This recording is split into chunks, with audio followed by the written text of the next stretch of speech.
here is a Valentine story. Ah, February. Love is in the air. Every year around this time, Americans flock to the nearest Walmart and spend their hard-earned money on stuff they don't need. According to the National Retail Foundation, Americans are poised to drop a cool $19.6 billion on Valentine's Day this year. But why? Where does this holiday come from, and why do so many people celebrate it? As it turns out, the truth about Valentine's Day is far more sinister than most people realize. To find its true origins, we must go all the way back to ancient Babylon. It is here where the figure we know as Cupid emerges. The name Cupid comes from the Latin verb cupere, meaning to desire. Cupid was the son of Venus, the Roman goddess of beauty and love. Originally known as Tammuz and Ishtar, this mother and son couple are the progenitors of all pagan religions on earth today. In this ancient Babylonian writing, we can see the true identity of Tammuz revealed. Quote, "The little demons and the great demons cried aloud. Demons and their companions cried aloud. Our heroic Lord, he who was seized away, forsake us not. Tammuz, our Lord, was seized away, forsake us not." End quote. Yes, you heard that correctly. Tammuz is being referred to as the Lord of Demons. In this 1914 book entitled Tammuz and Ishtar, the author S. Langdon gives us more detail about the true identity of Tammuz. Quote, "The litanies and the theological lists refer to Tammuz by a title which occurs as frequently as any other, and which I have reserved for a separate treatment. For in this title we have evidence that this deity was connected with serpent worship. It is true that this connection is to be regarded as prehistoric and one which was forgotten in the age when our sources begin.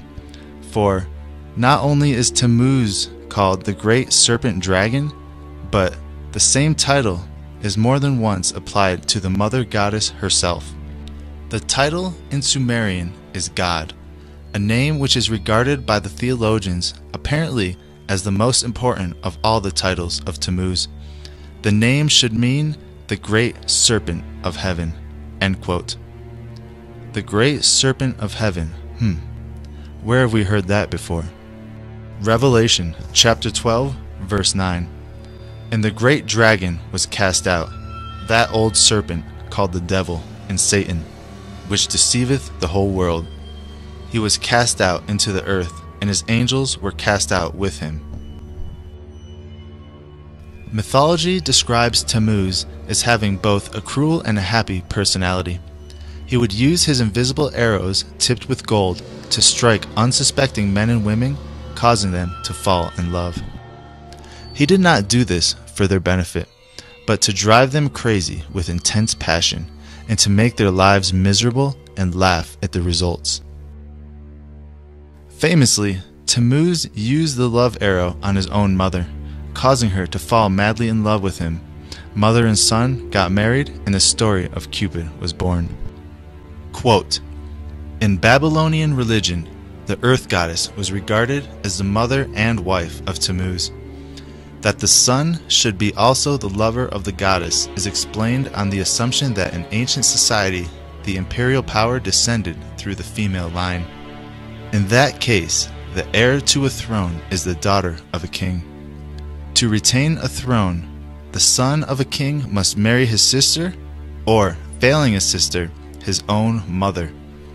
In the Sumerian myth, we have both circumstances represented. In the Egyptian version, Isis is the sister of her husband Osiris. In Sumer, the original myth represented the mother goddess as the mother of Tammuz." End quote. Now, further down in the story, as Tammuz grows and becomes a man, Tammuz actually marries his mother, and they have a very sexual relationship. And that baby Tammuz and his mother Semiramis is where you get the story of Cupid. So now that we know where Cupid comes from, let's take a look at Valentine's Day itself.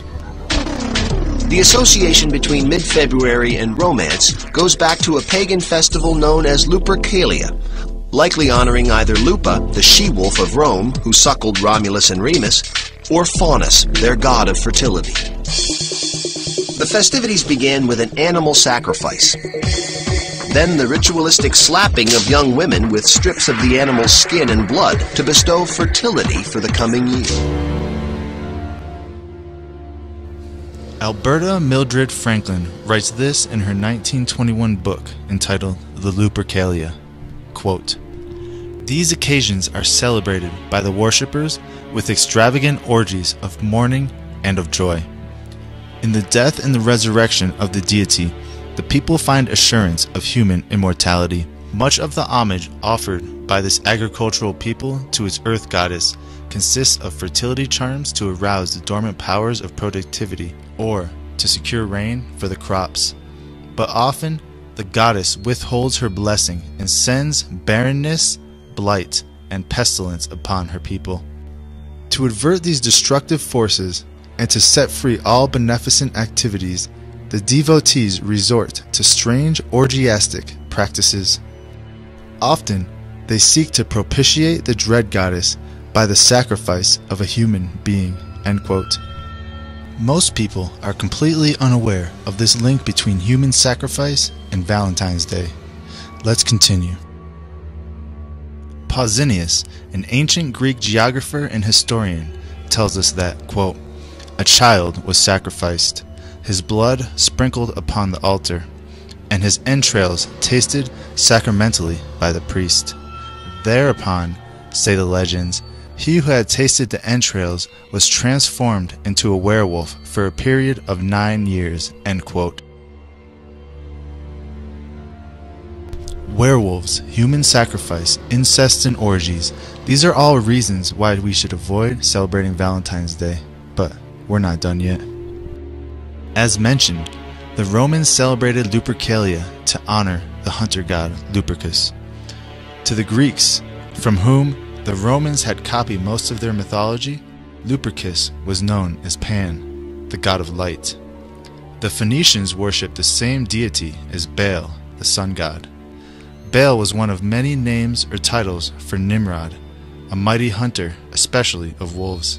Defying God, Nimrod was the originator of the Babylonian mystery religions, whose mythologies have been copied by the Egyptians, the Greeks, the Romans, and a multitude of peoples around the world.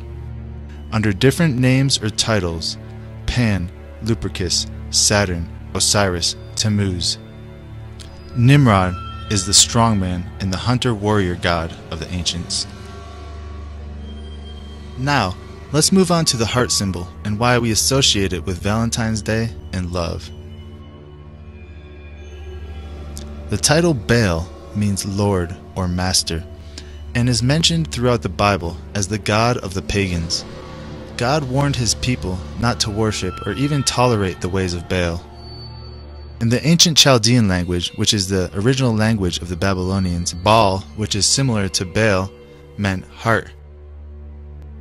So there you have it, historical proof that the holiday we know as Valentine's Day is nothing but an ancient ritual repackaged for modern times. In the 5th century, perhaps in an effort to Christianize the pagan festival, Pope Gelasius declared February 14th as St. Valentine's Day. As for the real St. Valentine, there were reportedly several canonized by the Church. Legend has it that one St. Valentine, a defiant Roman priest, lived during the 3rd century AD under Emperor Claudius II. Claudius was an ambitious ruler. His battles required vast armies of men to abandon their young families for long periods of time, resulting in a military that was half-hearted and homesick. So determined was Claudius to stop love from sapping the will of his armies, he banned marriages altogether. Father Valentine thought the ban unjust and defied the emperor, continuing to marry young lovers in secret. The emperor eventually caught on to the priest's actions, arrested him, and sentenced him to death.